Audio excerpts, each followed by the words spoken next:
I'm Troy Thompson.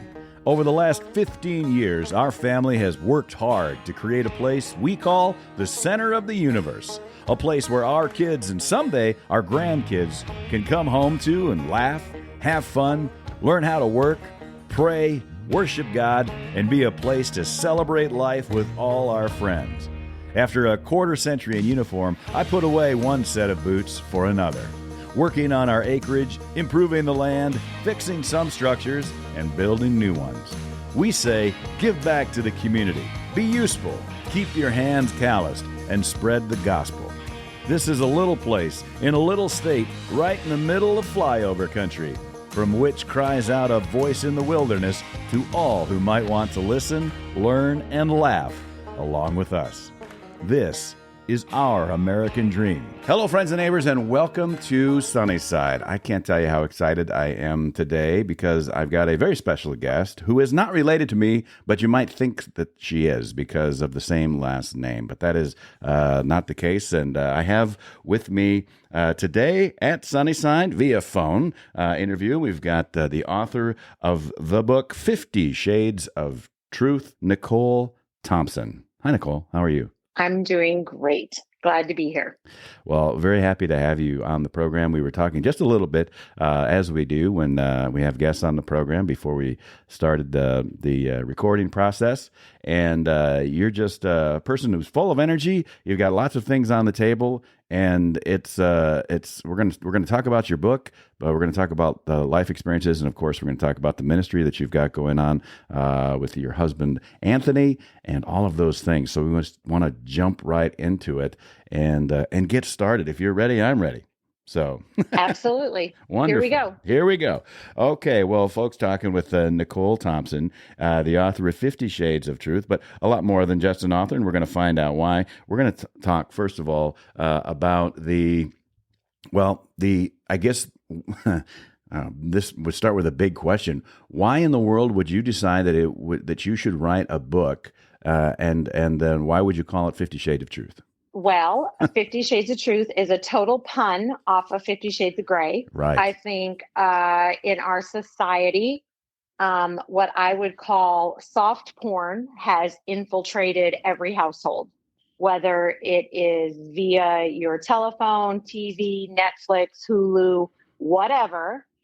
There are things that are on TV during the 7 p.m. ABC showtime that would have never aired 20, 30, 40 years ago in my parents' and grandparents' generation. Right. And so my story is one of addiction. I was strung out on meth, and in a life of using methamphetamine, it's also a very partying, riotous. There's a lot of sexual depravity that goes along with that. And I had a lot of loose living. And so my personal life experiences now, this May, I will be free from meth and sexually acting out for 18 years. Yeah. Congratulations. Thank you. With that being said, I find that a lot of people feel hopeless, helpless, and trapped. Mm-hmm. You know, a lot of people, the cycle of addiction is, in my mind, I feel worthless. I can't believe what I did the day before. I don't know how to cope with it, so I'm going to numb it. And how do I numb it? I either numb it with the drugs, I numb it with the alcohol, or I numb it with the sex, or of course with porn addiction. I go back to watching those things that I find myself disgusted that I'm watching. And for me, you know, porn 18 years ago was what you can readily see on Netflix. So Today. 18 years ago, 18 years ago, porn, you have to think there wasn't touch phones. There wasn't, there wasn't even Facebook. There was just MySpace. MySpace had just come out. I still had dial-up in my home. So it was, all of those sounds while my kids were sleeping when I was pulling up those websites to watch those different things. And I wrote the book. It's 50 Shades of Truth, but the word truth is made up of lies, because I totally believe that we are in a instant gratification generation, and that as parents, as Christians or just, just people, whether we have grandchildren, nieces, nephews, school teachers, whatever the case may be, these kids are constantly being bombarded with things that are taking away their childhood, and it is our job to protect them. Seeds are being planted every day, whether you like it or not. And so my goal with this book was to warn people of some of the things that came my way that led me down the path that I went. Biggest path being a path of homosexuality, because I wasn't born gay. I never thought about girls, had 3 kids, would have never considered myself a lesbian. In fact, I can remember moments in time where I was like, that's disgusting. There's no way I would be that person. But then using meth, when I started using meth in 2002, so 22 years ago, there was a song that came out and it had these 2 girls kissing in the rain in little schoolgirl uniforms, and something inside me was triggered. And I remember from that moment on starting to watch what I called soft porn or lesbian porn, and watched it for a couple of years before having my first homosexual encounter. But it did eventually lead to that. And so my biggest warning for America or people, your listeners, whoever is, I believe it's a social contagion that's going on with our youth way more than, oh, I'm gay, oh, I'm bisexual, oh, I'm transgender. I believe it's a little bit of brainwashing. And that's where the lies come into the word truth, because there are so many things that we're believing. And honestly, they're just not true. But because they sound good, and because we are a selfish people and we want, again, that instant gratification, we don't really want to die to ourselves or die to our flesh, as we Christians call it.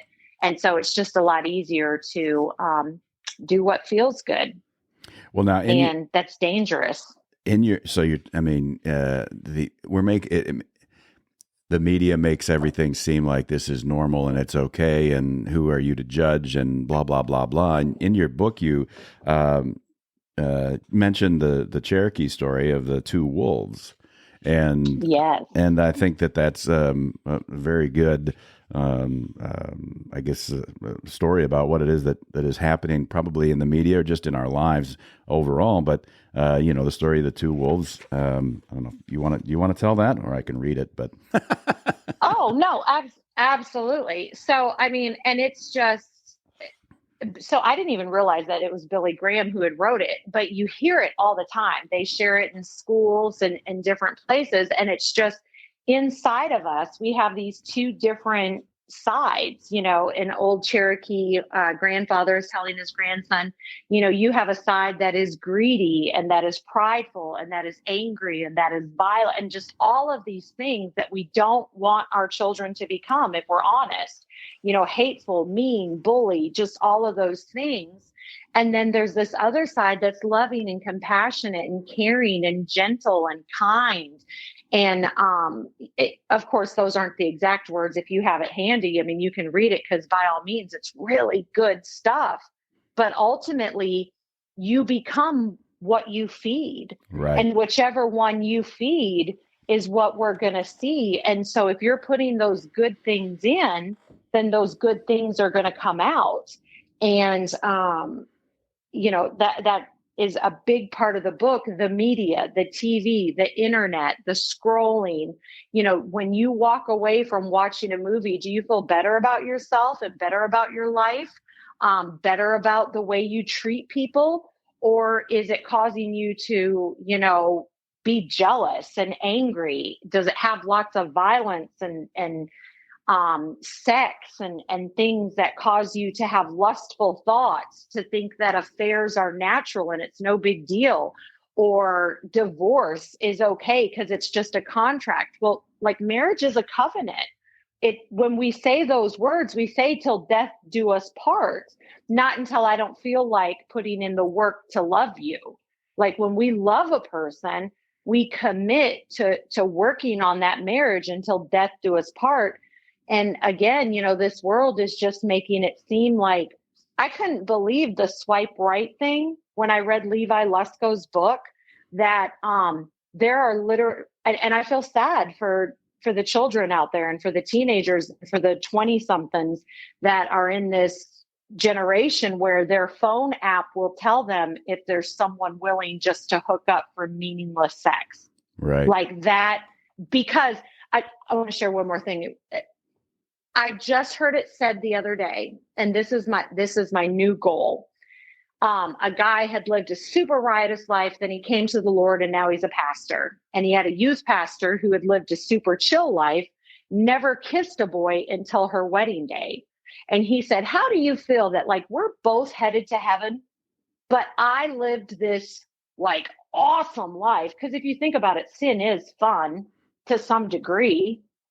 Yeah, well, so in I exchange. lived this yeah.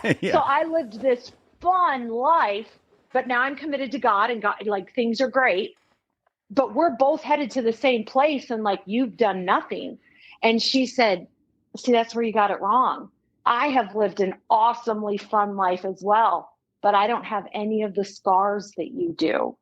And that's what sin causes. That's what multiple sexual partners causes. That's what drugs cause, scars and wounds.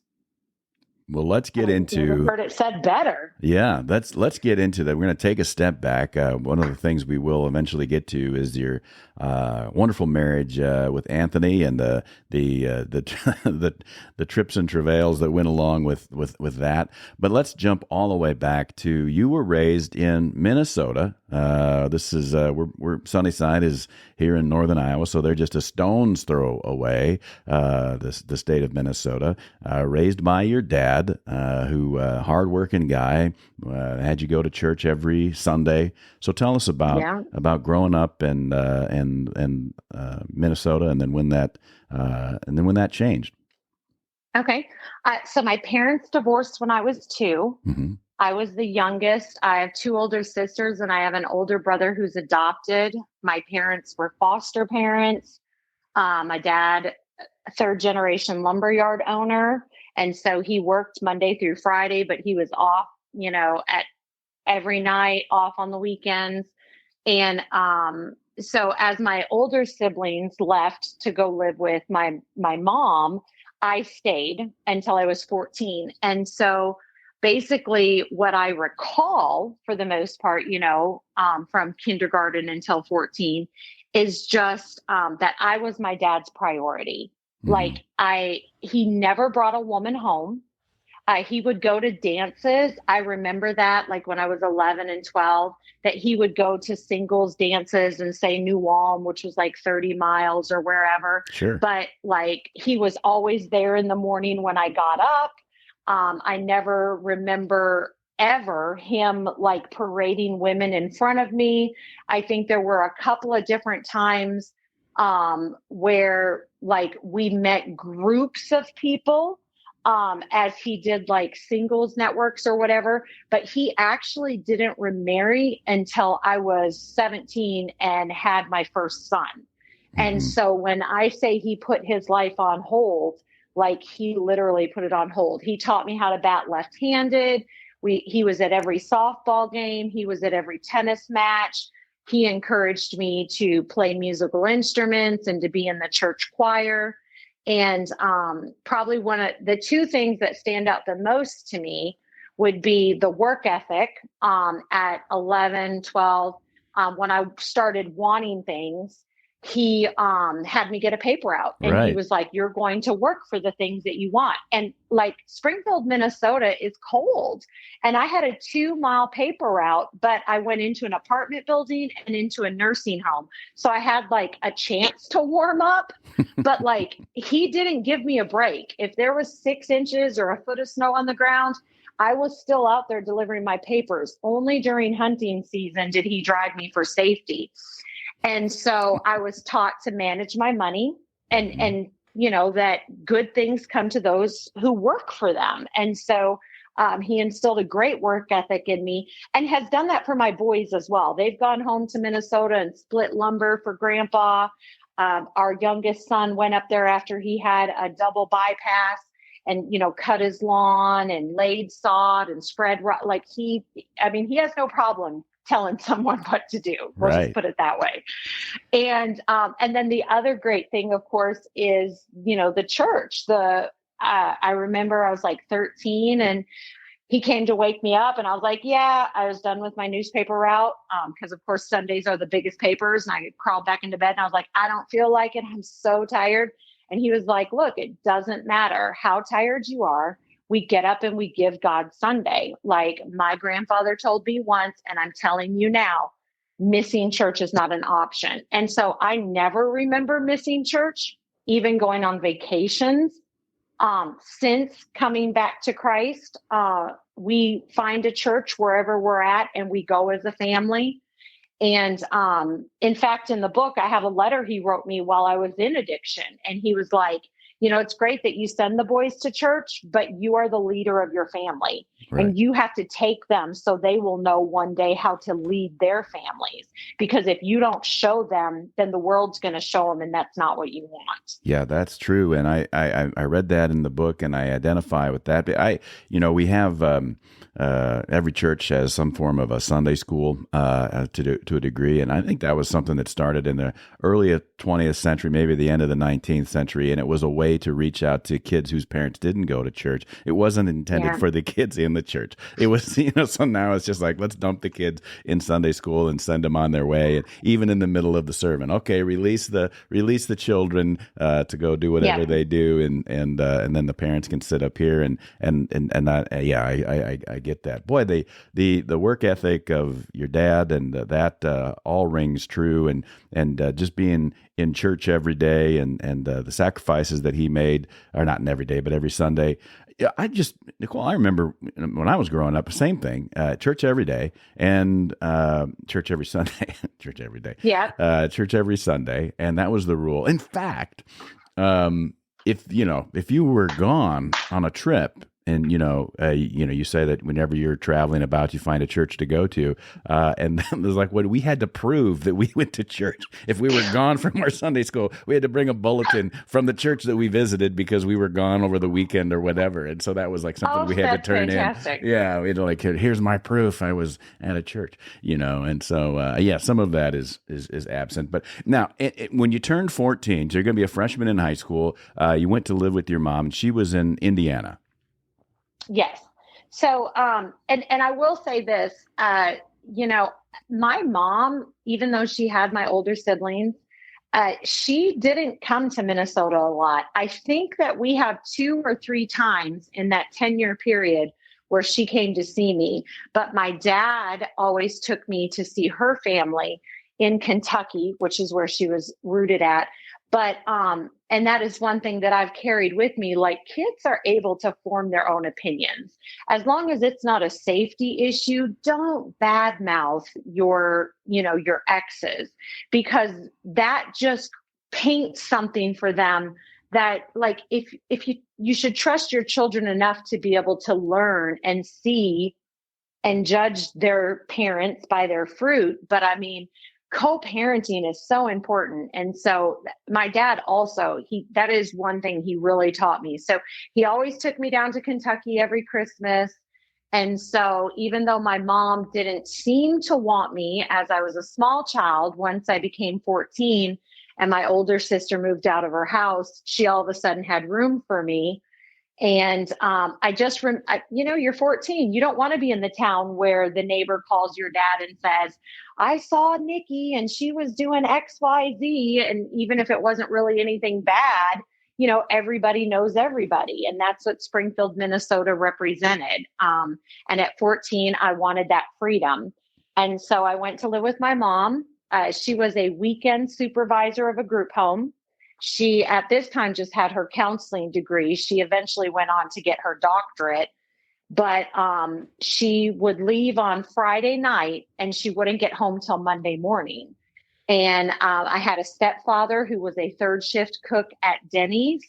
And so 14-year-old Nikki just had way too much freedom. And that, is super unwise when we think, oh, my child can handle it. Oh, my child can watch more mature things. Oh, my child, it's not a big deal if they play Grand Theft Auto. They're mature enough to play it. No, they're not. They're seeing things, hearing things, and experiencing things that are for adults, and they're still a child. And so at 14, I started smoking cigarettes, drinking, smoking pot, and then sleeping with the neighbor boy. And this went on for a year. I got connected with the church, started volunteering at the Evansville Rescue Mission, went to camp, got on a good streak for about a year. But then at 16, when my mom went through a really bad divorce, that stepdad actually left my mom for her sister. And so it was super dysfunctional and painful. And my mom's learned coping mechanism, I've learned this since she's passed away, that her mom too drank and went to bars to pick up men.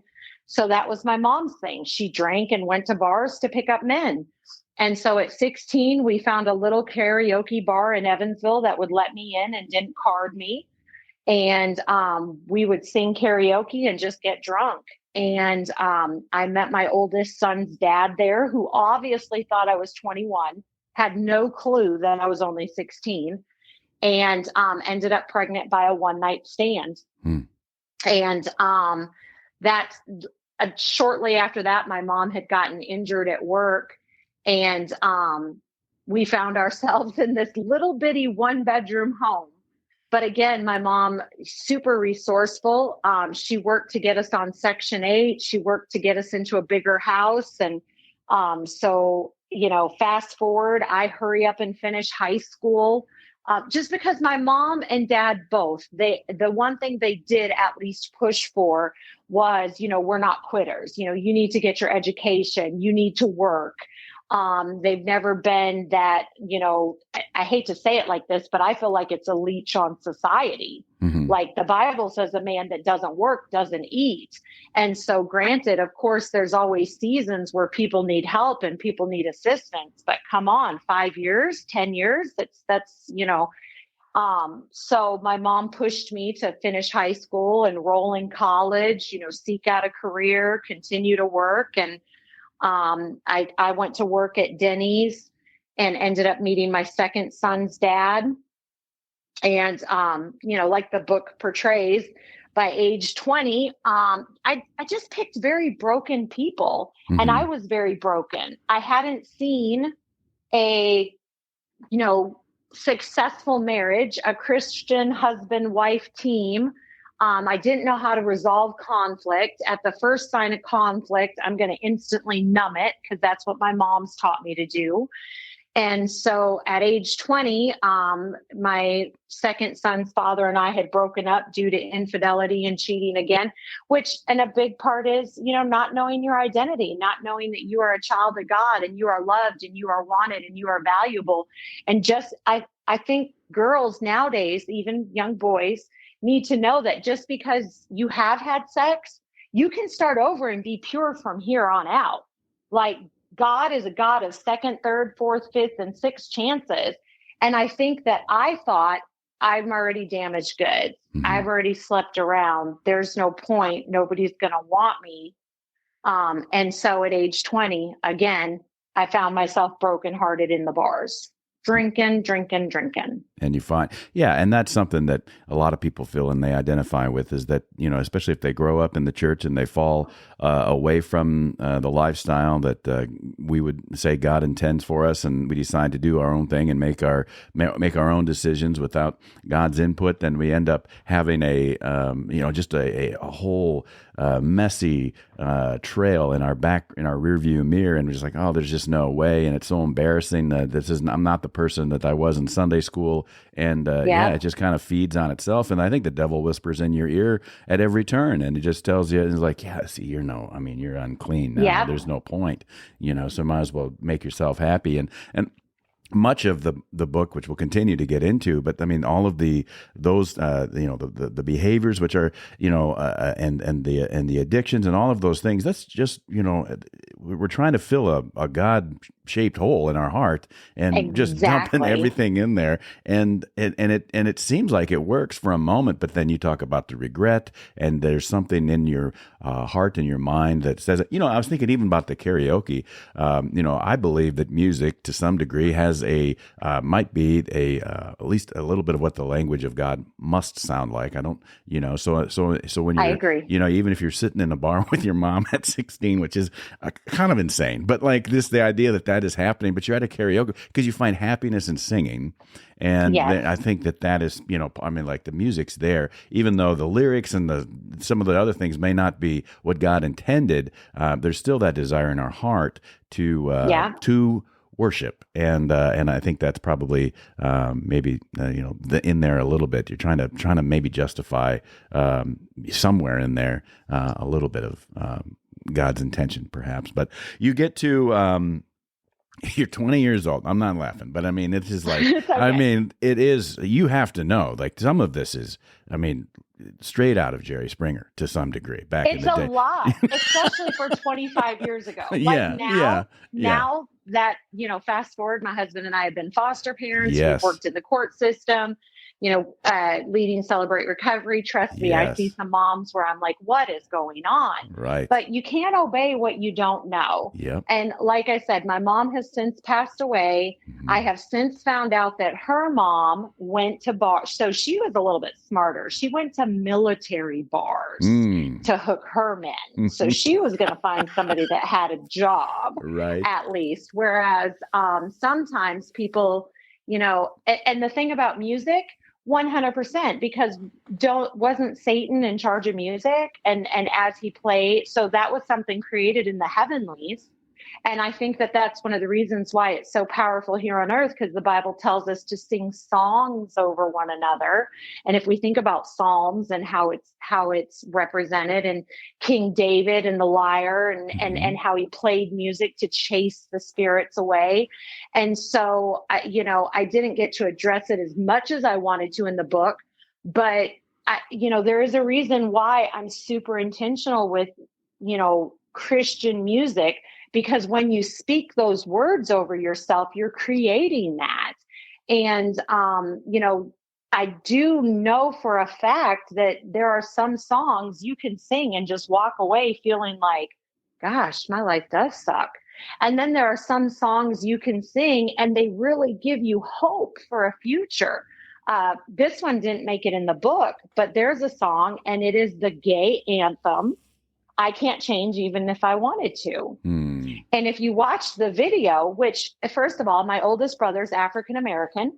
And when he was adopted 50 years ago, Springfield, Minnesota was still a little bit racist. Mm-hmm. Okay. There were towns that my grandma lived in that didn't allow African-Americans. So trust and believe, I've had bricks thrown through my window for having a Black brother. I understand what I can't change. I was born this way, African-American, Caucasian, whatever, race you are.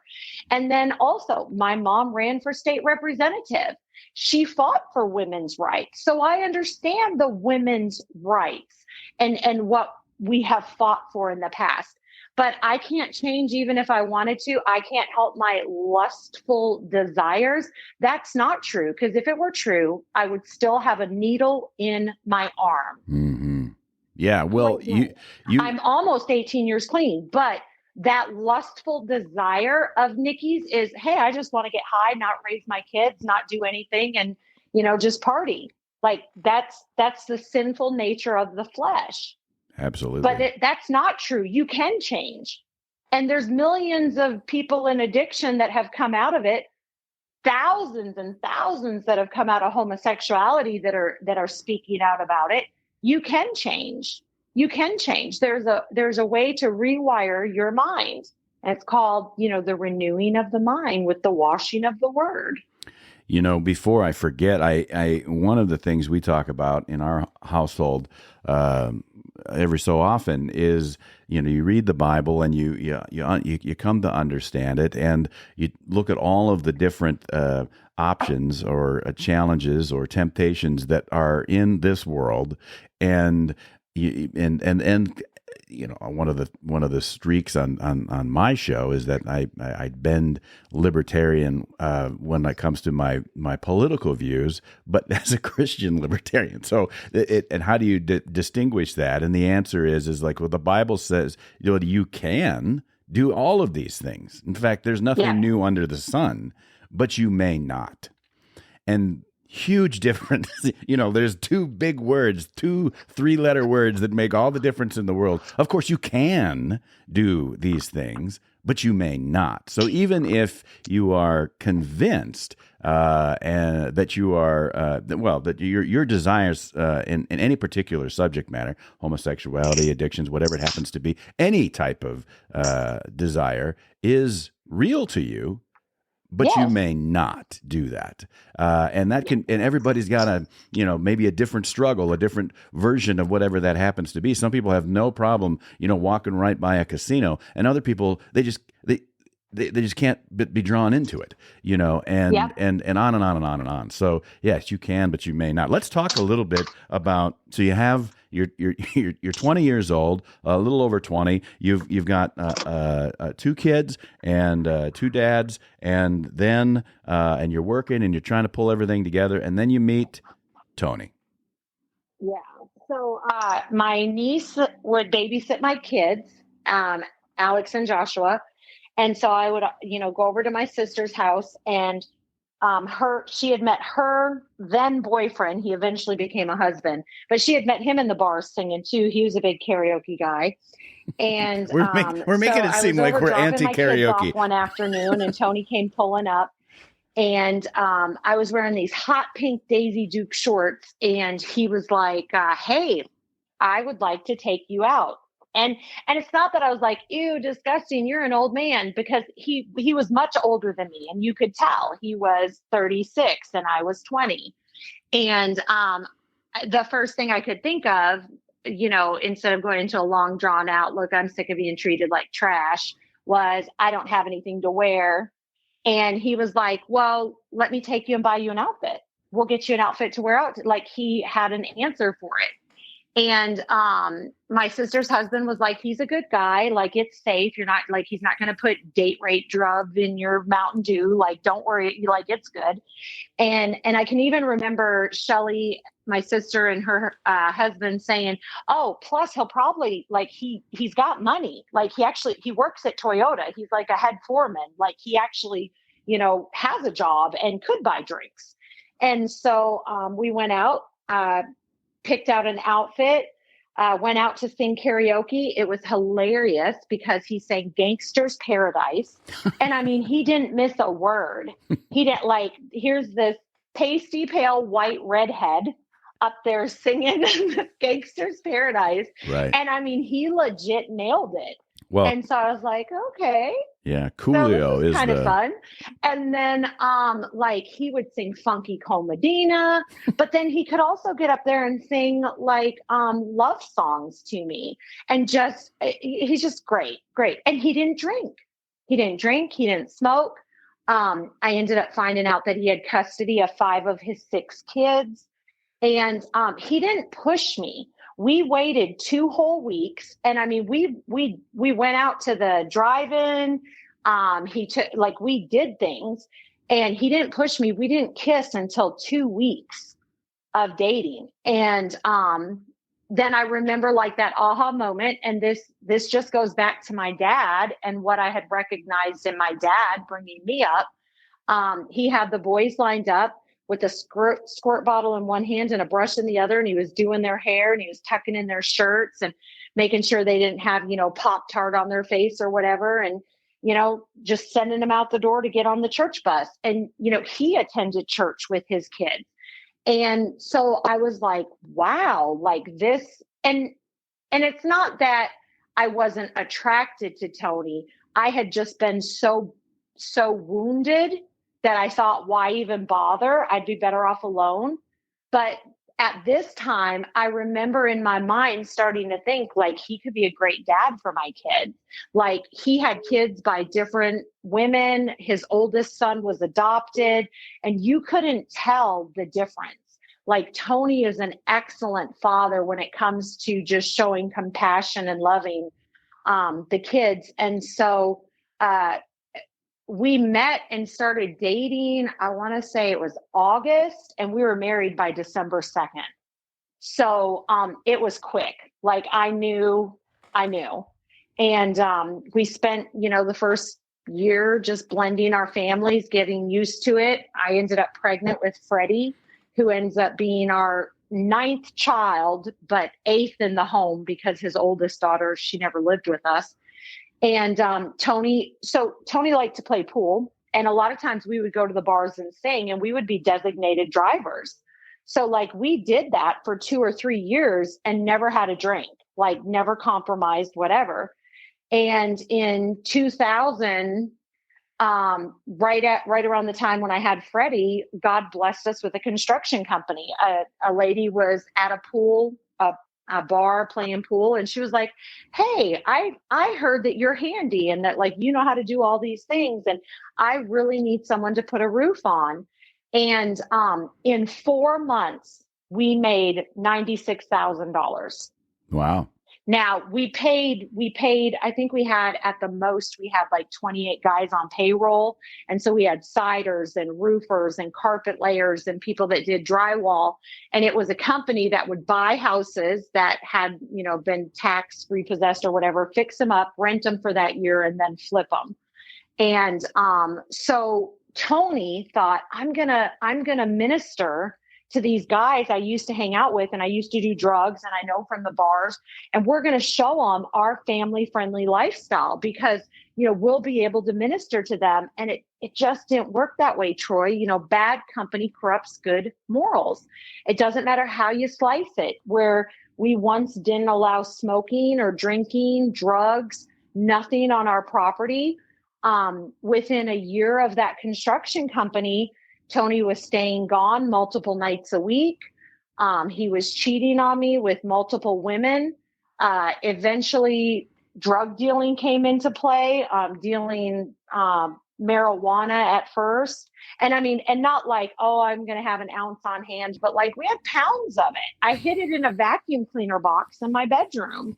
And, I just told you we made $96,000. We didn't need the money. Right. But, when Satan dangles a temptation, oh, look how easy it is just to pass this money through.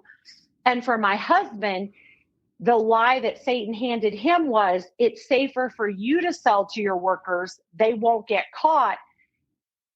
As long as they're not out there hunting around Evansville trying to find it from someone else. Yeah, you really get into that in the book where the initial employee that was a cider had mentioned that, hey, can you get me some marijuana? And he's like, no, get out of here, And then he changed his mind before the guy can leave because he's concerned that if he's tooling around Evansville in his, unlicensed or, broken down vehicle, he gets pulled over, then he's not going to have a guy that can side for him. And so he'd rather have him, whatever those, look, that's everybody. We can rationalize just about everything with the help of the devil. Any bad decision, and the enemy is also a pretty good attorney. And he's like, listen, here's my advice. So here's what you should do or say. Yeah. And so that did. Yeah. He's super crafty. Yeah. You were crafty too. Crafty. You had that, you talk about that vacuum cleaner box, how you could, it was like the perfect size to put, I'm like, this is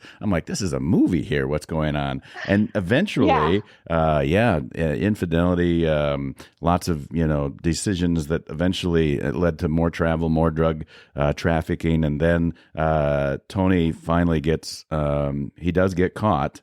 And of course, in between that time and kind of what we're just talking about, you had many moments where you were saying, "I need to find a way out of this. This isn't the direction that I want to go." Yeah. You found ways to justify, some of the things that he was doing, and on and on and on. And then jumping ahead a little bit, Tony does get arrested and does get convicted. And 8 years. Yeah. 8 years. He got an 8-year sentence, but the initial charges could have gotten, and you said in the book, 96 years. 96 years. That's a long time. And so, when, so he was initially arrested, and so he had started manufacturing meth.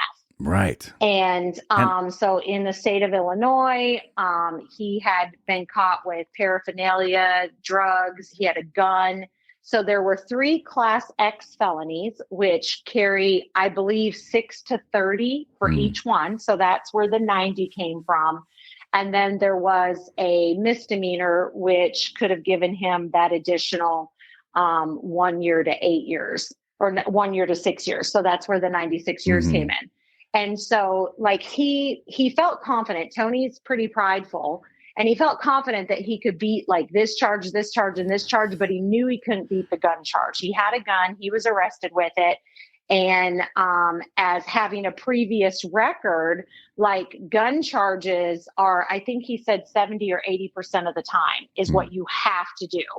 And so at a minimum, he was going to get a 10-year sentence, and he was going to have to do 7.5 years. So when they came and offered him a one Class X drug charge, which is anywhere between 6 and 30 years, he was like, yeah, absolutely. I'll take a 6-year charge. And his attorney was like, yeah, they're not going to give you 6 years, but we can ask for 8 and see what happens. And so they accepted the 8 years. And so that's cut in half, 4 years, but then he got 6 months for good time. He gained several degrees while he was in college. He literally just sat at the feet of Jesus. Like he recounts a time when he was looking in his little steel mirror that you have in your prison cell. And he was like, I'm a pretty smart guy. I was clean for, going on 6 years. And his active addiction, I mean, he dealt for a whole year, but he didn't start actively using until I left him. My mom said she drove by and he had a beer. He was sitting on a swing on the porch with a beer and a cigarette. She's like, I didn't know Tony smoked cigarettes. And I was like, oh, all hell broke loose once I left. But I mean, he started using everything. And we used together that summer. That was the lie that Satan handed me, that he didn't want a good housewife. He's cheating on me with all these strippers and chicks that party. And so Satan handed me that lie. He wanted someone fun to party with. And if you would have just not been so uptight, you could have your marriage back. And so, that's what led me to that 3.5 years of using meth. Tony opened that door. Sure. And so again, when he's sitting in prison and he's looking at himself saying, how could this happen? He's got 2 kids in foster care. One of our daughters, she went into foster care and into group homes. One of the boys, our son, went to boys' school. The 3 other boys went back with his ex. And then I'm out there with my 3 kids just strung out, and he's hearing about it every chance anyone can get. Yeah, you should see your wife now, which we were divorced. We divorced October 8th and he was arrested October 17th. But, and this it was 2000, 3.5 years of just insanity. 2002. This is when this is happening. Yep. 2002 is when he went to prison. So we were married in 98, had Freddie in 2000 and the construction company. And by 2002, he's headed to prison. And he says, I'm in my foxhole praying to get out. But he says it took him 8 months to get rid of the desire to use. That had God let him out. And honestly, even last night we do a couples Bible study on Monday nights. He said, had God let me out, I would have never learned what I've learned that has sustained us for the past 20 years. Like, the education that he was able to get. He wrote to all the TV preachers, all the prison ministries. They sent him, Kenneth Hagin, they mailed him all of these faith and spiritual warfare, and Joyce Myers mailed him books, and all of these people. His most prized possessions when he got out of prison, he had a $10 check that he couldn't cash, one outfit, and 3 boxes of books. Because that's what he did. He spiritually fed himself. Because again, looking at that mirror saying, if this is what my best thinking got me, my kids are way worse than they were before. Now look at Nikki. Because men, if you want to know where your family is going to end up, it's where you lead them. Mm-hmm. It's where you lead them, whether you want to admit it or not. God made you the spiritual leader of your home, and you don't have to believe in Jesus. You don't have to believe in God. You don't have to believe in any of that, but you're the leader of your home. And single parents, women, men, if you're raising kids by yourself, it falls on your shoulders. Where your family is at is because you are the spiritual authority in your home. I say it in my book. It's never too late to course correct. My kids were 10, 9, and 5 when I got sober. My 9-year-old had been singing Eminem, and I had been letting him rap and curse the lyrics at 9 and thought it was cute. Oh, he's going to be the next Justin Timberlake. Look at him go. And I was speaking that death over him because I was in the meth world. Right. I was in the club world. Well, let's get to that. You have now reached the part of the story where there is a pretty significant fork in the road. Tony's in prison, and he's being ministered to in lockdown, essentially, and you are free as a bird. And what did you do with that freedom? Well, because when I married Tony, I was 20. I'd never really, I experienced a little bit of bar life with my fake ID, but it was always, I'm going to call it fuddy-duddy bars, like with my sister and my mom singing karaoke. It was never the clubs. It was never the wet t-shirt contests. It was never the Jell-O shots. And, here, like all the things that the young clubs have to offer. And so I found myself at those bars, and I love to dance. I love music. And methamphetamine is a natural amper. And so, I loved the effect that it had on me. I was losing weight. I could stay up and party all night on the weekends and sleep all day Sunday. The kids are at church. They go to their grandma's house and then, get up and get high Monday morning and go to work and start all over again. Mm-hmm. And so it became, I would say that I had a much more conservative, even though I have, 3 kids, 3 different baby daddies. I had a much more conservative teenage years before I married Tony. But that season between age 24 and 28, there's just way too much that I don't even remember. Mm-hmm. And so again, back to what that lady said, she had all the fun, but doesn't have any of the scars. One of the biggest issues of sleeping around before you get married, try before you buy it, is then you have those memories. Mm-hmm. Just like whether it's pornography or sexual encounters, the enemy does something by continuing to remind you of those past encounters, trying to make you ungrateful or trying to make you desire more or literally needing more. That's what the pornography industry does. And so for 3.5 years, it was clubs and it was drinking and it was methamphetamine all the time. I ended up sleeping with a married man who was a drug dealer. That's your much older gentleman. And let's see, I'm in my 20s. I'm guessing he was maybe 50. He was older. Yeah. And, but he gave me drugs. Yeah. He was the big time drug dealer. And I was so embarrassed about it. The lie I told everyone was I was sleeping with his son. Mm-hmm. Because even I knew, oh my God, this is gross. I'm sleeping with this man, this 50-year-old married man for drugs. And so, for a couple of years, I'm just coasting because I have this fresh supply of drugs. And eventually he gets arrested and he gets sent off. And then all of a sudden it's like, oh, wow, what do I do now? And I hooked up with this guy that, likes spirits. And I knew he did meth. And we started using meth. And I remember after our very first time being intimate, because I had been watching, this lesbian porn in secrecy, not, really telling anyone about it, feeling shameful about it, having it hidden on my computer.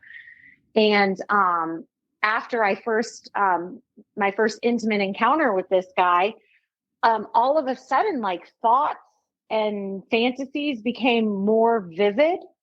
And I would say within a couple of weeks, I found out I knew he was married and his wife was in jail.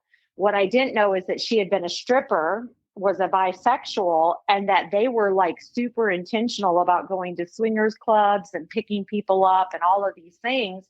And eventually that's what he would groom me for, was to go out to bars and pick up a third person. Yeah, feed the And wolf. again, this is 20 years ago. This is 19, 18 years ago.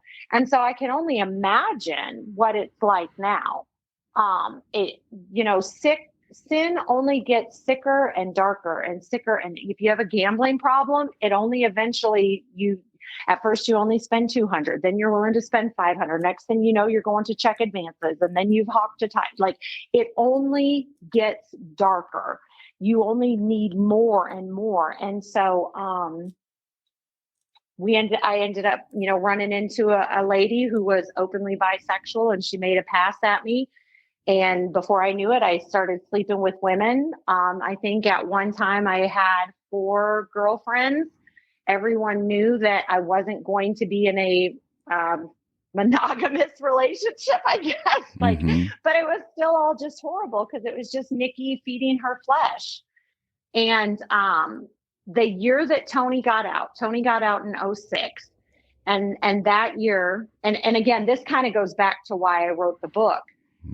That February, I had bought into a thing called passion parties, and I had already started buying pills. Sudafed is what's used to make methamphetamine, and you have to sign for it at a pharmacy, and you're only allowed to buy 1 box of pills a week. And that is how they have been able to track people. And I was charged with it in Evansville, Indiana, and I beat the charge. I was like, oh, I bought too strong of a dose and I needed to go back and get it. So I lied and got out of that charge. I should have picked up a charge in Kentucky, but statute of limitations ran out before they found me. And in the state of Illinois, I picked up a charge for buying pills and actually had to complete a program in order to get that taken off my record. Now, during this time, you're divorced. You and Tony had divorced prior to him going to prison. But so you're divorced at this time, and now it's your book is very descriptive about and careful not to glorify sin. I mean, that is one of the things that you're very clear about in your books. Like, these are the things that I did, these are the things that I experienced. I'm not glorifying it. In fact, I just want to be able to learn from it, and that type of thing. But there are many examples of how you by God's grace, however you want to look at it, you were rescued from punishment or arrest or all of those things. Whereas, and maybe, now you can look back at it and write this book and see those things and share those things and recognize God's hand in it. And for Tony, it was the opposite. It's like, we need to shut you down for a little while because I've got another plan for you. And so this fork in the road, these 2 different roads that are being traveled at this time, your multiple partners, and then leading into homosexual relationships and that type of thing. Tony gets out of prison and he's coming back, and you're not. Before we jump into his return, you had heard when he was in prison that he had, revived his faith, and that he was following the Lord. But there is, jail or prison Christians. There's always some doubt associated with that. And 2 things for you. One, I suppose you maybe didn't want to believe that he had truly converted, or maybe you did, but you were living a completely different life in his absence. And then two, it's easy for the justification, if the enemy is whispering in your ears, like, it's not going to stick. That's not a real thing. Yeah. It's just going to hurt you again. Yeah. And with that, so I don't think I mentioned this. So I would get letters from him. Mm-hmm. Like every week I would get 3 letters, and we literally just said last night, he would write 3 pages front and back, because if he went to write a 4th page, that 4th piece of paper made the letter way too much and he couldn't mail it to me. So every letter was 3 pages front and back, filled with just scripture and how sorry he was and what God was teaching him. And I probably only read about 1/10 of the letters, if that, because I was angry and mad at him. Like, he had his chance, he blew it. Right. But every single letter was signed, "Love always and forever, your husband." Mm-hmm. And we were divorced. Like, I would literally be getting high, showing my friends, saying, "He's an idiot, we're divorced." And everybody knew the story of Tony and Nikole Thompson in Evansville in this circle. Mm-hmm. Like, it was almost ironic that he was the drug dealer, he was the cheater, I was home with all these kids, and now look at him, he's in prison, and what I'm showing him by getting high. Like, mm-hmm. it I don't know, but when you're deceived, you don't know you're deceived. You're believing a lie. And so I really thought I was living my best life. And like I said, that last year, the drug dealers arrested. It's a lot harder for Nikki to get high. There are times, I'm just resorting to alcohol, anything to quiet the voices of shame, guilt, remorse. That whole morning after, you're like, what did I do? Mm-hmm. And that is a miserable life. No one loves that life. No one wants that life at all. And the goal is you're chasing that first high that you're never going to have again. And it's like you said, it's that God-shaped hole that only God can fulfill. Only a lasting relationship with, Holy Spirit, Jesus, God, doing the next right thing is where you're going to find any validation, comfort, and peace. So when Tony got out of prison, he paroled to Kankakee, Illinois, and I did not go looking for him. Mm-hmm. He showed up on my doorstep a week later. I was in utter disbelief when I opened the door. It was a Friday morning, and he's standing there, and I see judgment, because that's the voice of Satan in my head saying, look at him. He's just here to judge you. He's a holier than thou Christian. He can't stand you. No one can stand you. He can see the blown track mark in your arm. Yeah. As soon as he finds out you're on the needle, you're done. He's taken Freddie, and then they will come for the rest of the kids. Your life is over as we know it. And as I was about to slam the door, our 5-year-old, Freddie, comes running in. Yeah. Well, before you get to that, just a second, because go ahead. It's the judgment in his eye. At this point, we're going to say you're full on bisexual. Maybe more the woman. Maybe more lesbian. You have you've cut your hair. You've got a t-shirt. And you're wearing a t-shirt, and you point this out in the book that you don't know why you would wear. That was a shirt that you would wear out to these clubs that you would go to, but you'd never worn it out during the day. And that's the t-shirt that you're wearing when Tony shows up at the door. I don't know why you would feel judgment. What would the t-shirt say? Oh my gosh! So I can't remember what I wrote in the book because I changed it. Oh, okay. It was pro-lesbian, and it said "girls eat better." Okay, yeah. And my girlfriend had gotten it for me. I apologize for the vulgarity of it. Yeah. But and the coolest thing about my husband and Jesus, I believed that Satan had me put that shirt on to make Tony run from me. And Tony challenged me one day, and he said, "No, baby, God had you put that shirt on to bring into the light what you were doing in the darkness, so I would specifically know how to pray for you and help break those chains." Yeah. And I don't want to sound prideful about wearing that shirt No. or the things that I've done, because it was a debaucherous lifestyle and it was miserable. And I feel so bad for people that think that there's no way out, because this June will be 18 years remarried, faithful, no infidelity, no sexually acting out, no Pornhub has been searched on my computer, like legit freedom. Yeah.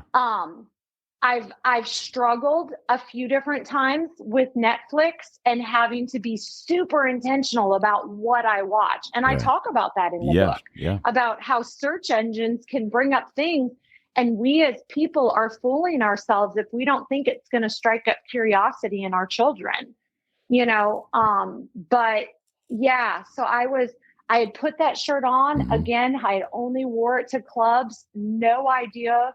I guess when we get to heaven, I'll ask God, so was it really you that had me wear it, or did Satan tempt me? Because I don't know. Right. I like his answer better. Yes. My husband's answer is way better. And he sees that. And then your son, Freddie, appears.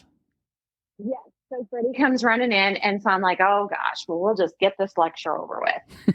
So we go into the kitchen. Well, I mean, so Tony's always been super smart, super intelligent, and can come off arrogant.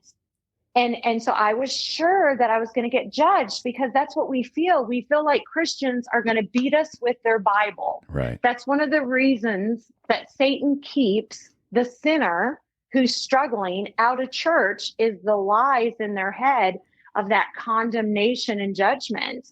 And sure, you're going to face that. We're in a fallen world. We all suck. All of us, even Christians, even pastors. We're all going to fail people at times because we're human. The only one who's not going to fail us is Jesus. Right. And so we sit at the kitchen table, and Freddie is jumping up and down. He is just so excited to see his dad. And so I just keep saying, Freddie, leave us alone. Freddie, leave us. And I'm elevating, getting madder and madder. And finally, I spew out a whole bunch of curse words, and I'm, beepity, beep, beep, beep, get in the other room. And Freddie just begins to cry. I mean, like big crocodile tears, his shoulders, his whole body's like, big breasts. And so then I'm like, great, now I'm really going to hear it.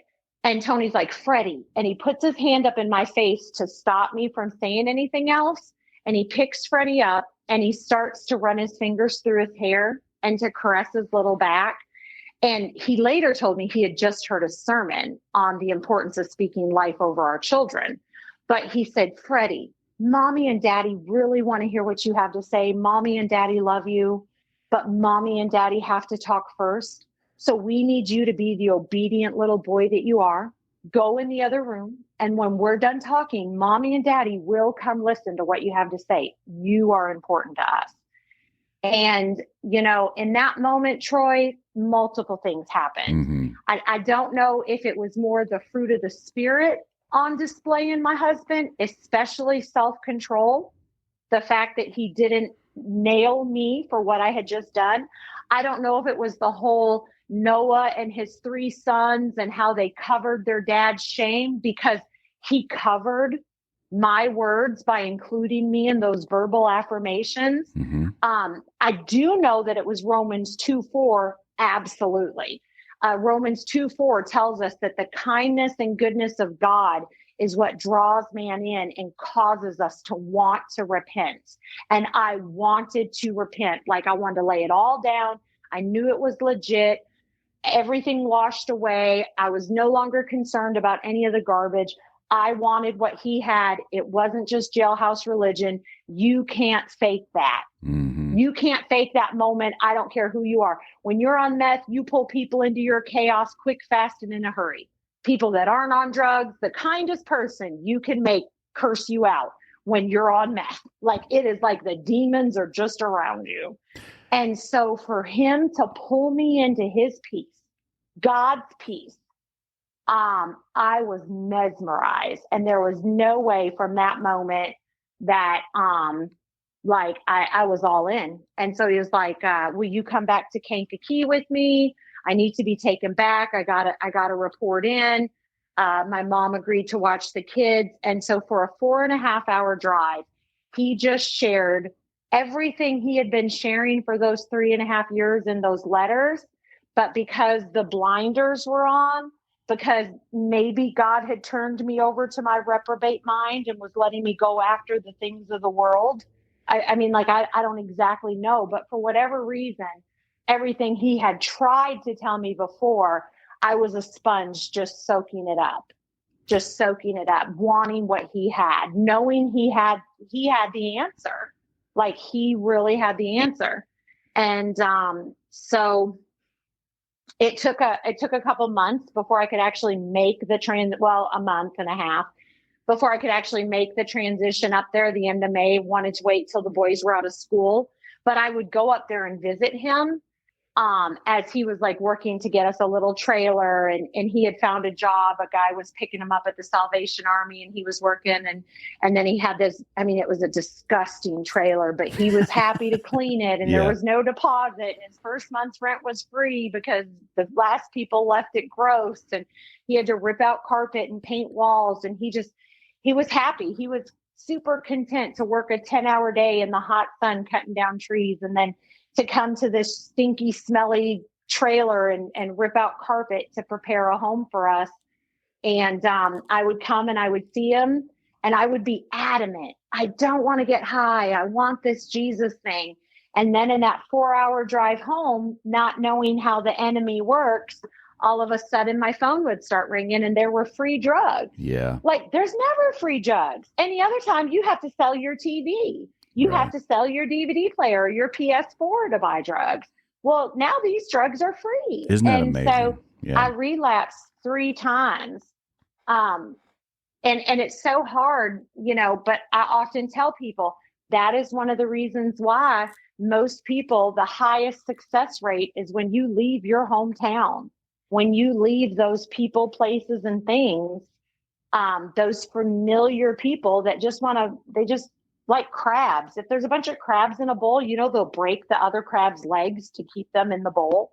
I did not. And that's what the drug world is. They want to keep you in darkness with them because that makes them feel better or whatever. Well, you're on the right track when the devil is just lining up against you in every possible way. I mean, so I think that the last thing that the devil was interested in seeing was the expression on your face when you saw Tony with Freddie, and the effect that had on you. Because I think what you saw there was Christ through Tony, in the way that he would handle Freddie, but how Christ handles all of us. And I think that broke you, and I think that had to just really frustrate the devil in that situation, and look at that. And then, afterwards, you're like, I'm trying to make this work. It seems like, all this, and then you've got that time alone, and that's when it just comes in. And those are the times I think that we can celebrate, even though it seems like the exact opposite should be happening. But those moments where you're like, oh, what is this? And you just almost have to go, thank you, God. I see what's going on here. It's because I must be following you and doing the right thing if the devil's working so hard to get in my way. Yeah, and you get to celebrate those small victories. Yeah. Those big and small victories, and even the mess ups. Because the cool thing about God is, like, he's going to continue to forgive you and work with you and help you to shed whatever it is that you're working on, one layer at a time. I often say the reason I love Celebrate Recovery is you go to the altar and you get saved, and the pastor says to you, okay, go and sin no more. Well, that sounds great, but what does that mean, Troy? Yeah, right. Like, I still want to beat up my neighbor. Mm-hmm. I'm still super frustrated with my kids and yelling at them instead of speaking kind words over them. I'm still struggling with, sexual thoughts or lust or perversion or whatever. And then I still want to just go get a drink. Yeah. I drive by and I see, like, dude, vaping? I couldn't imagine that instant gratification that people are getting now, and it's just being sold in gas stations. Yeah. It is sad what people have to compete with in order to not choose to check out, because that's what Satan wants us to do. Check out, numb it, quiet it. You And yeah, so you get to again, you go to Illinois. the altar, you get saved. You're not Yeah. supposed to, go Yes. sin no more, and you don't understand. But that's what the whole discipleship process is. Right. That's why my license plate is Titus 2. Older women in the church are called to mentor the younger women, teach them what it means to be a loving wife and a good parent. And so, I had that in my grandma. Yeah. And now I get to be that for my grandchildren when they come over, and we just have good, clean fun. And then, we get to watch shows like Breakthrough, or they watch this comedian Tony picked up, Thou Shalt Laugh. And it's Christian comedian. Yeah. And all four of my grandchildren were cracking up this weekend listening to it. And like, that's good, clean fun. That's allowing them to be children. Right. And we need more of that. So you talk about Titus too. I'm going to jump ahead a little bit here because I know we're getting to a little bit of time. But they had being a female mentor. You had some of those, not just your grandma. You in your book, without I don't want to give everything in the book away, but you had Miss Dorothy was somebody that you referenced, a very impactful person who helped you in many, many, many ways, not only spiritually but financially and and things and opportunities.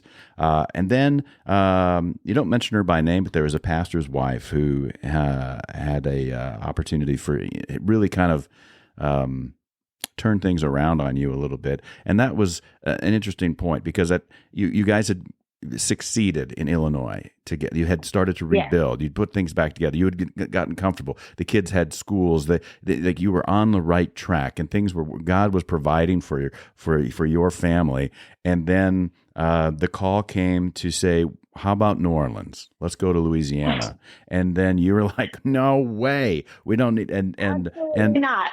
And even Miss Dorothy was a little bit like, I don't know if you should do that because you've got everything right here. And of course, people are just fearful that if you leave, that you'll fall back into, like you even said in your book, like New Orleans, that's the city of sin. There's a lot of those cities around America and all around the world. But it was the pastor's wife that I found very interesting. And you met with her, and you probably were trying to get some vindication, saying like, am I right? We shouldn't be moving our family to New Orleans to plant a church at this point in our lives when everything is working out. God's doing all these things. And my husband's crazy, isn't he? And then the pastor's wife tells you what? Her response was fantastic, because I feel like Jesus is constantly asking us questions that he already knows the answers to. And I felt like she did as well. But she asked me, like, she literally shook me, and she's like, are you listening to yourself? I just have a few questions for you. Have you prayed and asked God what his will is? Mm-hmm. Stop getting advice from everybody else, but I want you to sincerely think about, have you asked God what his desire is? And then she said, have you prayed for your marriage or for your husband? Do you even pray for your children? And I was vulnerable and I was honest. And I joke about it now, because when I ask people, they're always like, yes, I pray. And I don't know if I'm the only honest one, but heck no, I wasn't praying. Mm-hmm. Like I went to church. I did a couple Bible studies. We only listened to Christian music. We only watched edifying shows on I mean, we were checking all the boxes, but spiritually I was dry. I was a dry drunk. And when she said all of those things, she handed me this book, Power of a Praying Wife. And it has all these different areas you can pray for your husband, for his work, for his past, for his, lust, for his friendships, all these different areas. And what I love about her books is there's a little place where you can journal at the bottom.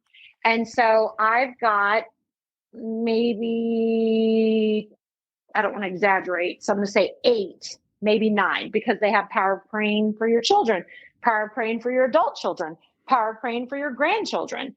And I've done a couple of different ones on my marriage and a couple of different ones on my kids and now my adult children. And it is so amazing to look back over what seemed like a deal breaker. Like I literally was struggling so bad to going to New Orleans. And then finally having that freedom in my spirit, because here's the thing. We need to seek out wise counsel, godly counsel. I at least knew that. That's why I went to the pastor's wife. It was my kid's youth pastor, actually. And we need to confirm it. It needs to be confirmed in the word of God. God's word doesn't change. It's the same yesterday, today, and tomorrow. And then there'll be a peace about it in your spirit. And that's what was wrong with me going to see Miss Teresa, was that my spirit wasn't at peace. And Tony and I we were at constant war. It has been that for him has been one of the hardest things, that he thought that when we got remarried, there were no deal breakers. And one argument I let come out of my mouth, well, I'll just divorce you. You go to New Orleans. I'll stay here. I'll cut the grass at the Christian school in exchange for the kids' tuition, and you just go. Well, what Christian school is going to let me divorce my husband, who's been called to be the co-pastor and plant a church? And what Christian school is going to say, oh, sure, you could cut our grass? It's just like, you can't have active sin in your life and be in biblical leadership. It's not okay to have and divorce without some form of abuse or infidelity. There's no exit strategy. Mm-hmm. It's a covenant. It's till death do us part. There's no deal breakers. And so, I see that place where the enemy wars with my husband. Well, look, she was willing to give up 6 years in, like she wasn't even committed. And, and once you spit those words out, you can't pull them back in. And so some of my husband's biggest scars are from me, because I've let negative thoughts permeate in my mind, not taking them captive and bringing them to the obedience of the truth of Jesus, of Christ. And when these lies have resonated, and sometimes our flesh just feels good, and sometimes an argument just feels good in the moment. Yeah. But now here I am, we'll be remarried. So last year, the 25th from the very first time we got married, but from 2006 to 18 years. Mm-hmm. So it was 12 years ago that I said that to him. But we've had marriage counseling. We've had, a dozen Bible studies. And he said that is the hardest thing that he's had to fight to get over, because Satan hands him that reminder. Well, remember, she was willing to quit. Mm-hmm. That quitter is in there. And so that pastor's wife, she gave me that book. I think I prayed 3 or 4 prayers, and I knew that we had to go to New Orleans, that was the call. And this isn't in the book, but I have grandbaby number 5 coming from New Orleans. So my 2 boys, both married women from Louisiana. My son Josh is getting ready to have his 3rd son next week, as a matter of fact. And my son Alex and his wife have 2 daughters. And so had I not gone to New Orleans, we would have never gotten our grandchildren. Right. Yeah, isn't that I mean, it's easy, I suppose, in retrospect to look back in faith and go that makes sense now, but it's the hard part to take the step and going, thy will be done. You went to New Orleans. You did help. You got this church planted, and talk about well, it's not. It reminded me when you said bricks thrown through your window when you were living in Minnesota. You also had bricks thrown through your window when you were living in New Orleans for completely different reasons. Just a very crime local area, I guess, criminal area. I think that the enemy. And this is something that our kids went to a Christian school in New Orleans as well. And he said this, and this really resonated with me. But the enemy wants to divide. Mm-hmm. Okay. He comes to steal, kill, and destroy. And a house divided cannot stand. And so that's what he tries to do with our nation. He tries to divide it. And so I thought, in the midst of all of this, okay, we're living in the inner city, New Orleans, which is 85% African American. And I'm thinking, okay, it's because I'm white. it's because I'm white. But it wasn't. It was because I was bringing light to an area that was overrun with drug dealers and prostitutes and voodoo and all of these sins. And the enemy just wanted us to tuck tail and run. Right. And I think that if we would realize that racism is a heart issue, a light goodness of God, and a darkness, hatred, and sin sickness, and not a white and black thing, we would be able to overcome it so much quicker. And maybe it's easy for me to say that because my older brother is African American, or because my mom married African American men, or because I have grandchildren that are biracial.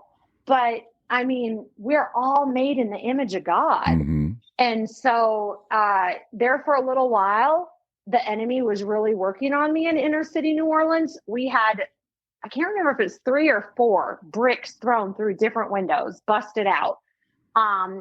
We were set to feed the homeless for Thanksgiving. And my windshield in my van got busted.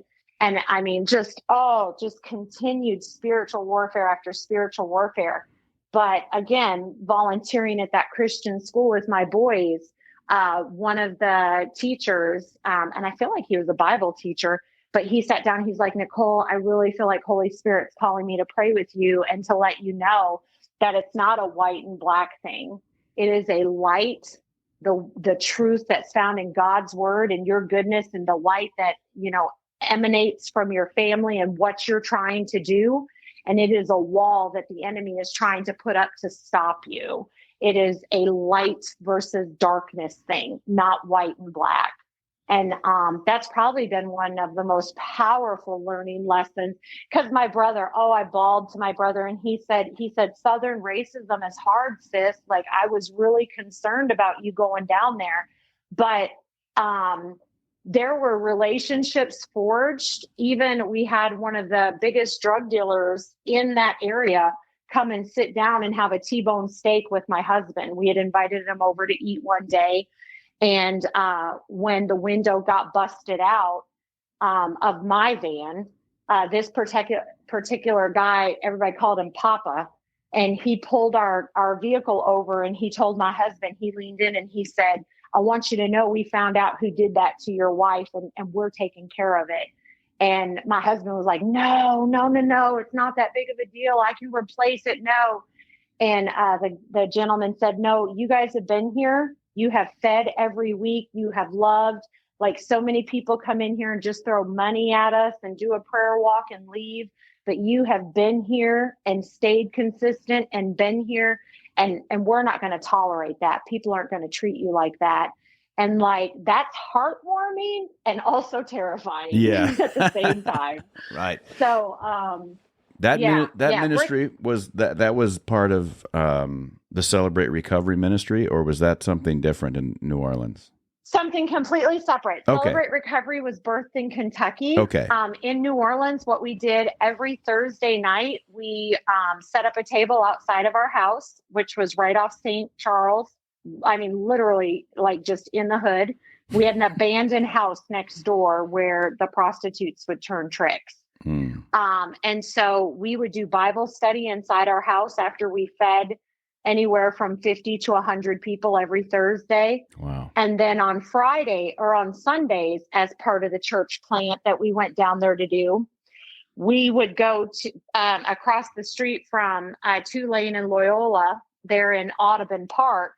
And we called it the 5 at 5, and it was food, fellowship, friends, fun. There's one more F word. I can't remember. Food, fellowship. 5 o'clock, 5 p.m. Right. And so we would grill out and cook out and just minister to the college kids and give a free meal. And so that was all part of Touchstone Ministries, the church plant. And we were hard at it in the inner city for over a year before we relocated, and Tony actually took a real job. And we started just attending church instead of co-pastoring and ministering and doing all of those things. It was a hard year. That was definitely a hard year for us. At some point, you did leave New Orleans and went to Kentucky, where you are now in Madisonville, and you have formed your. You and Tony have a Prisoner to Preacher ministry. So tell us a little bit about that ministry and Madisonville. Okay.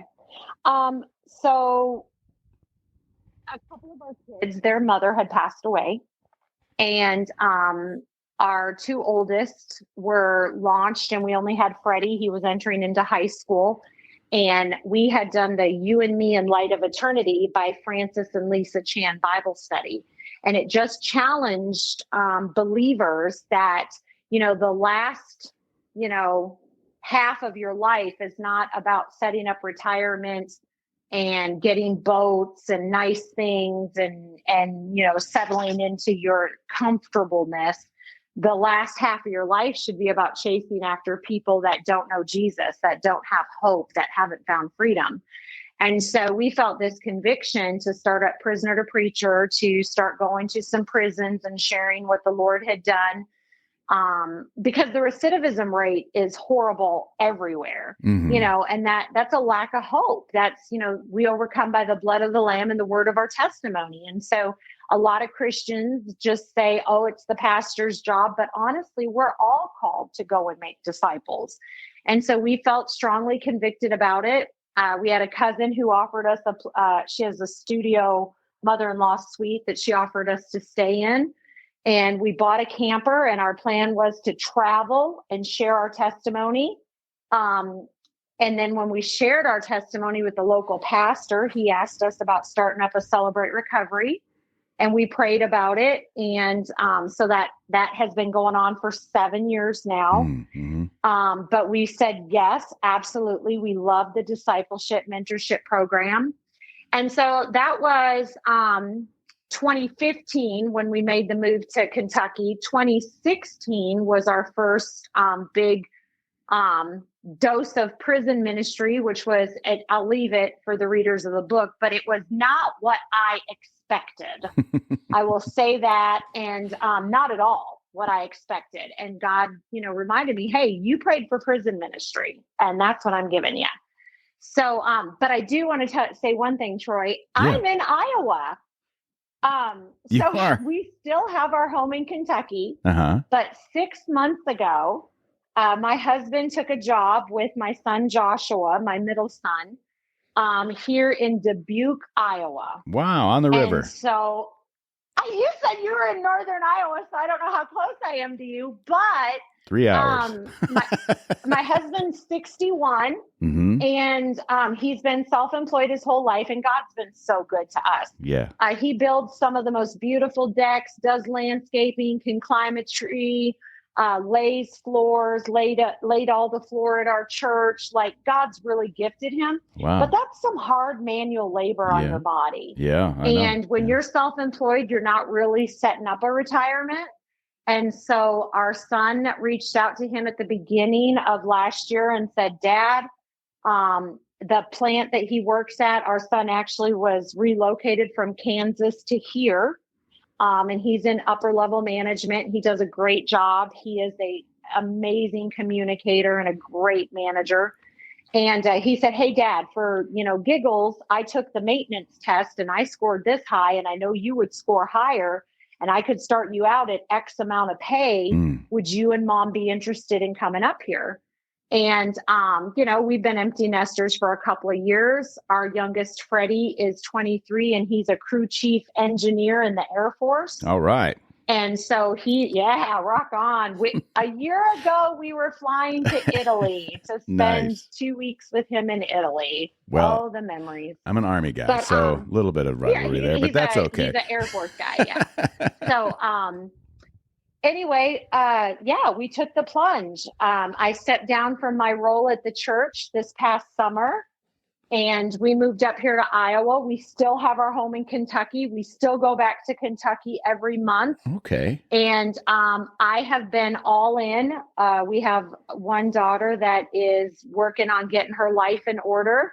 And she had asked us, hey, Mom, Dad, will, and this is the one whose mom had passed away. And so she had reached out to us and she just said, I'm willing to do whatever it takes to give my girls the life they need, but I really need some help doing that. So would you keep my girls for the year while I get on my feet? And so that's what I've been doing. Wow. So since the end of April, May of last year, I have been, I've got a 14-year-old granddaughter, a 9-year-old granddaughter, and an 8-year-old granddaughter. And mentorship looks a little different this season for me. I'm no longer in rehab speaking on a regular basis and traveling the country with my book. I am at home, just loving my girls and trying to give them examples. It's something I like to share constantly. You know, Deuteronomy says it a couple of times. Teach them in the morning when they get up, on the path as they walk, when they lay down at night, and when you sit down at the table. And in Nikki language, that to me means that we should be sharing examples of how good our God is at least 4 times a day with our kids. Yeah. And it doesn't mean that we get out of the Bible and we read them, something. It may mean we say, look at that sunset. Isn't God amazing? Like no 2 sunsets are the same. He's that cool. And so just having those little God winks with the girls has been phenomenal. I'm glad you're in the Hawkeye State. We're happy to have you, although barely. When you're in Dubuque, you're almost in Illinois again. So that's great. I will tell you that when we talked just before the show started, I was you mentally try to place other people based on your own life experience. Like, where are they at? What was I doing at that time in this part of your story? And what's funny or not funny, I guess, in 2001 to 2002, so a pretty turbulent time in your life in Evansville, Indiana, I was stationed at Newport Chemical Depot in Indiana, about an hour north of you, an hour and a half north of you, protecting the chemical weapons there as they prepared the desalinization plant to break down the VX. So it's just crazy. Oh, wow. Yeah. So I was just north of you during that same time when all of those things were happening. I was locked down to and a chemical weapons depot. So that's crazy how, we never crossed paths or anything like that, but it's funny that we were kind of in the same place at the same time, and now you're in Iowa. The couple of things that I wanted to bring up, your dad never gave up hope on you, and it would hurt him quite a bit when you said, "Hey, I'm homosexual now, and this is who I am." And he wrote you a letter, and on page 151 of your book, and you've shared that letter thousands of times with people. Yes. And your dad never gave up hope on you, and it's just an evident story of how prayer works. Can you just tell folks about that letter your dad wrote you? Well, and I will say that letter came a year before I told him I was gay. Right. A year before I would get on the needle. And so the letter, the gist of it was, Nikole, your boys only see you partying and you're just sending them to church on the bus. And so I'm going to remind you of what my father taught me and what I taught you when you lived in my home. We give God Sunday. You've got to go to church with your boys on Sunday. You've got to teach them how to be the leaders of their home because they only see you partying. And so my dad wrote me that. And that was the gist of it. But I kept it and held on to it. And when I share it with people, I tell them, don't stop praying, because those prayers and that letter have, they impacted me greatly. And we just don't know what is God's timing and when a person is going to be sick and tired of being sick and tired. And I had to go through some more things.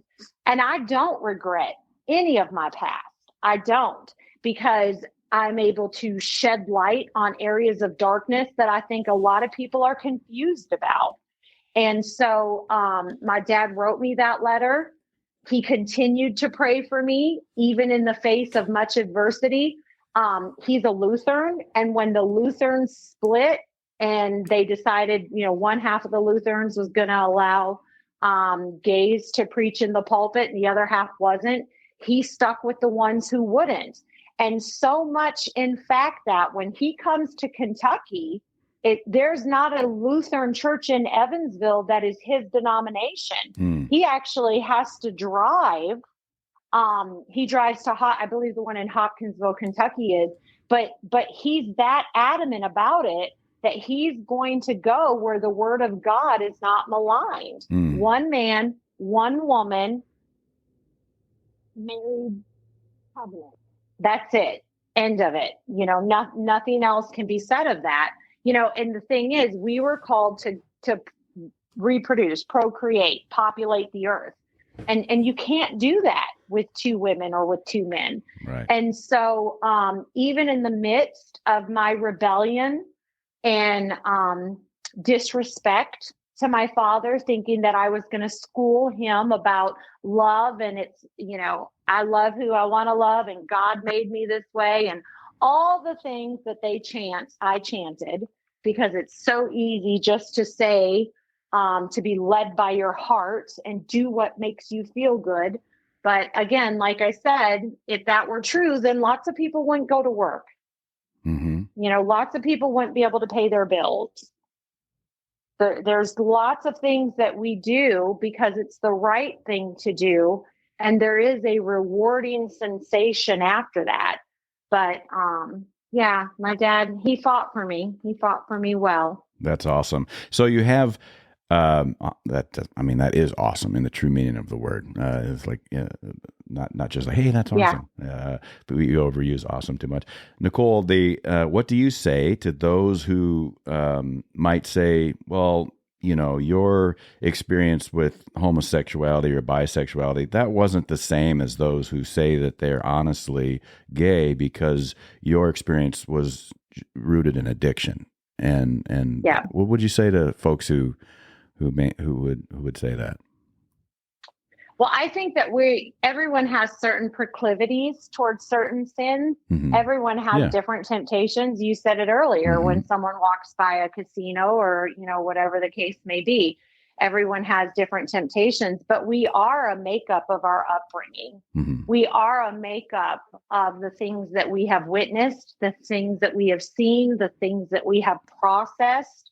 And in a day and age where information is being bombarded at us, I call it deadening of the senses, and I call it our current culture is cultivating something within kids. And that cultivate means that, like right now, this day and age, that anything goes mentality is, just let them be. It's not that big of a deal. Oh, if that's what they want to do.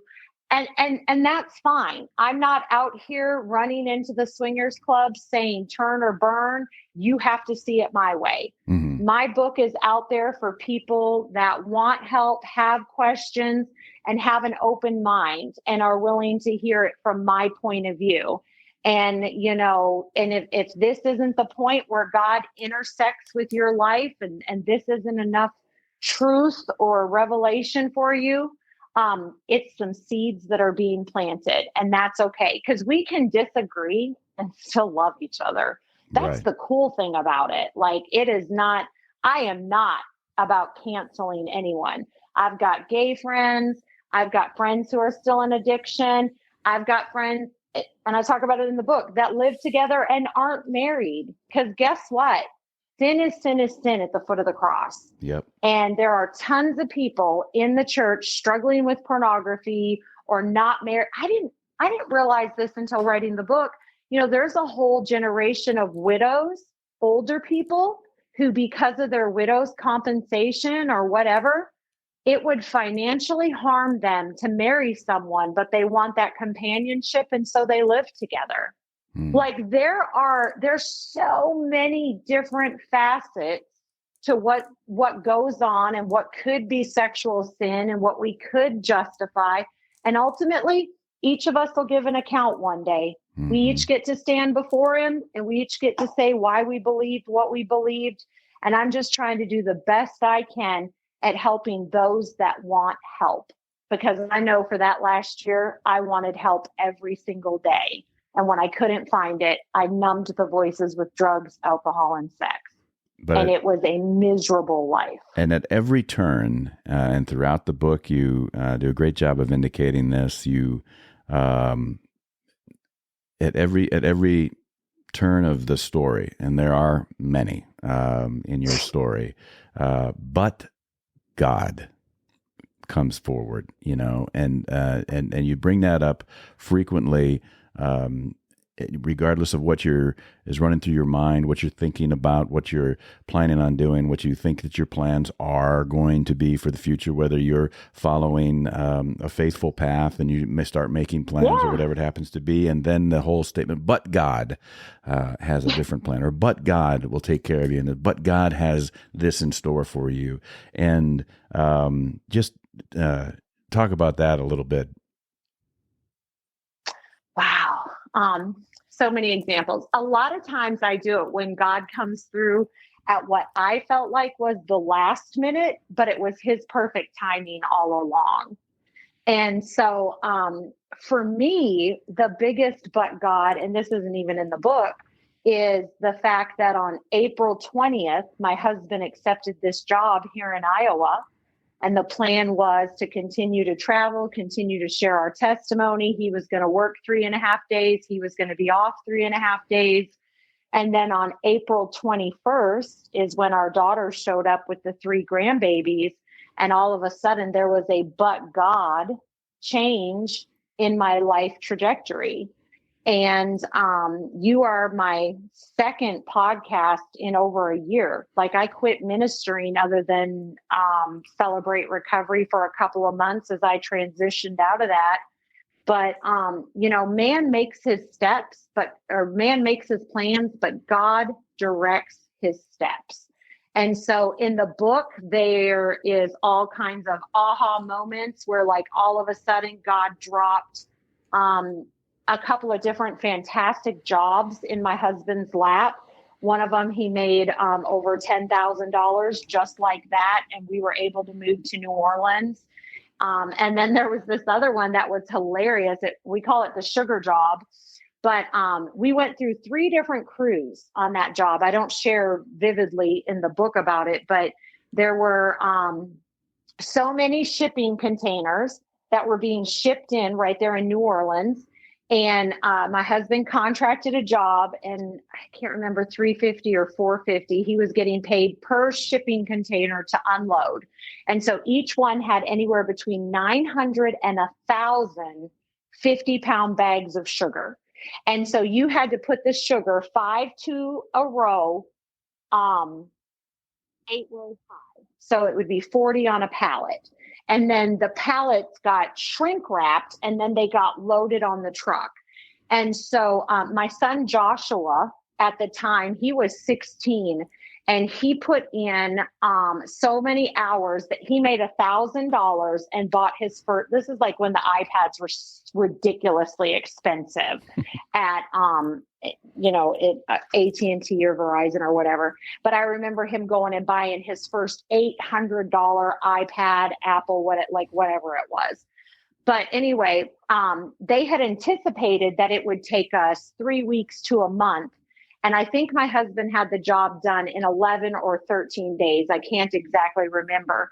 But at the end of it, the boss came to him and said, hey, I just want to tell you that, I'm very, very pleased, but that original number we agreed upon, I just got to change it.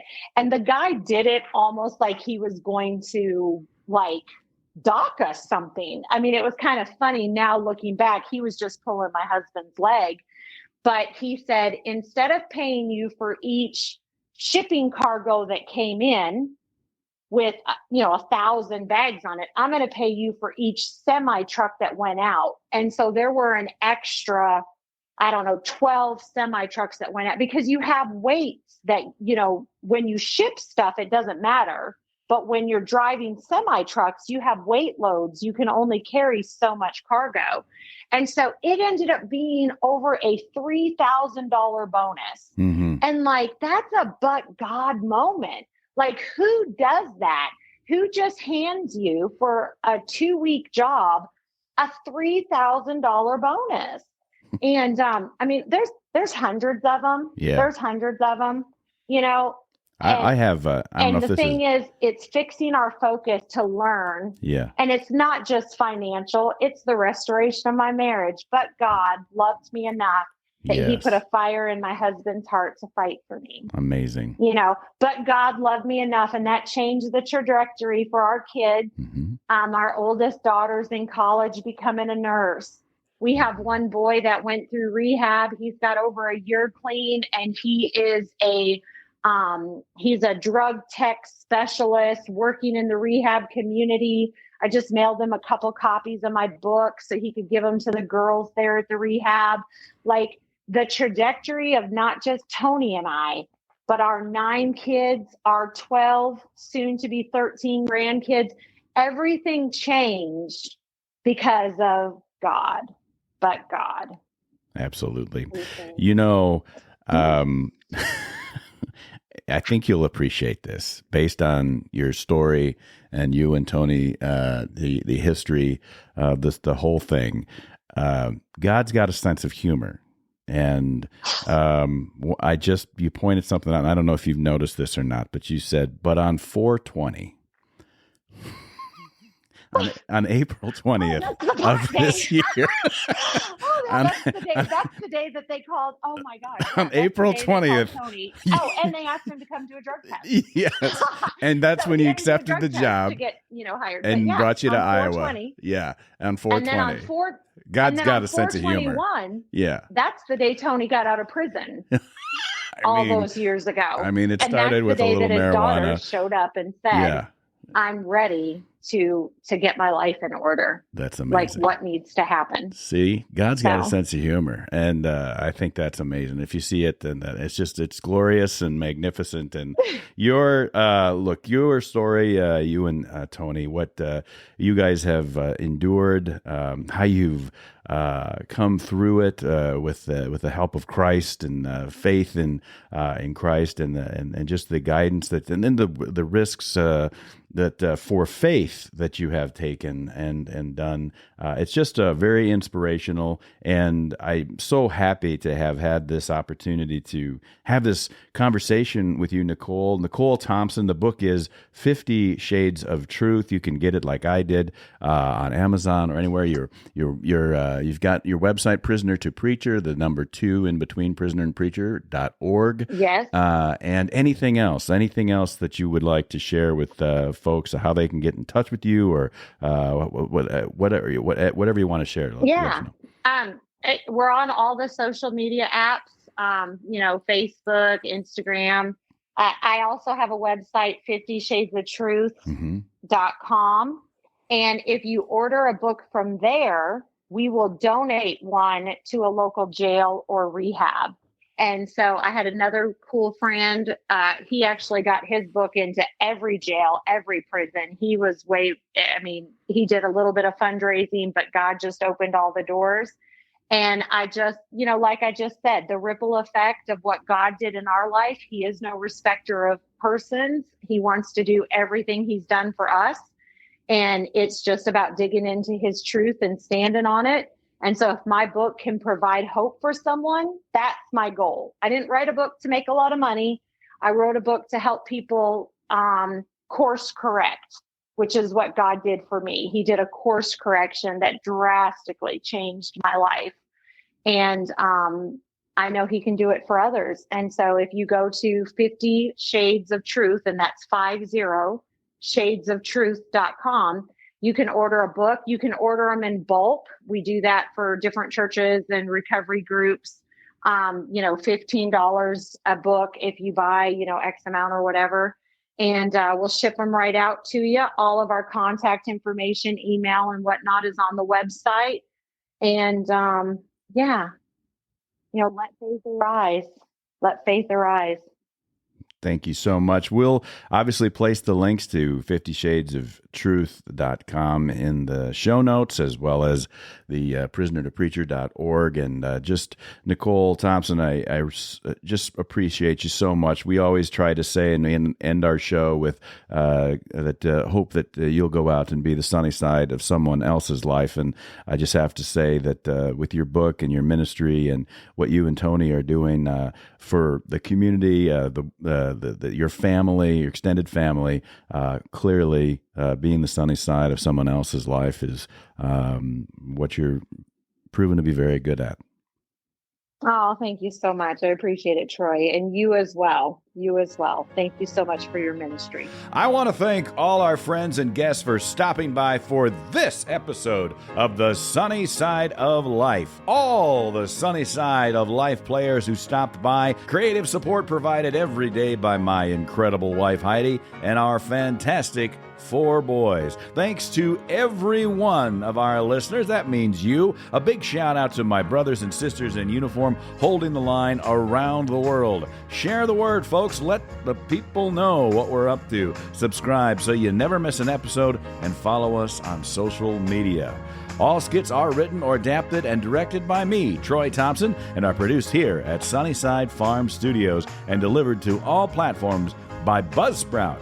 Music and sound effects are provided by Soundstripe. The Sunny Side of Life is a weekly production about our life on the family farmstead here in Iowa, the liberties we prize, and the pursuits which make us happy.